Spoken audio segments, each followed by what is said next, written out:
questions? All right. Anyone in the audience want to talk on this one? Mr. Zlotnick?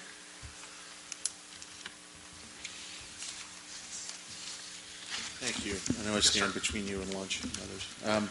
Appreciate that last part of the discussion. That was what I was going to raise on this item one.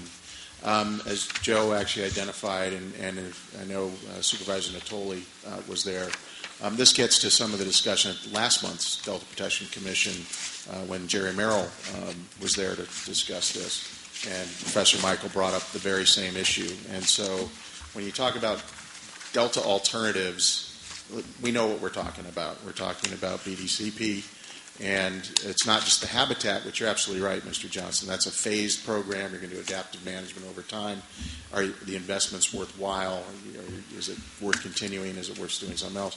This is about the conveyance issue. And as Joe said, this is somewhat sort of a forum shopping attempt. We've spent, our folks, upwards of $140 going towards $200 million, 6 years or whatever it's been on a process.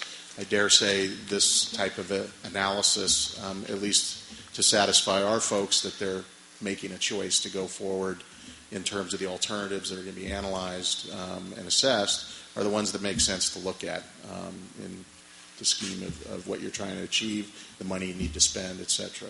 And so this also gets to that issue I raised before, and you've identified clearly, Mr. Chairman, on the habitat and the water supply, that some of the words here, which is why the clarity of what comes out of your staff is going to be so important, they have implicit expectations in them that aren't necessarily consistent with the co-equal goals, but do reflect an understandable interest of the Protection Commission.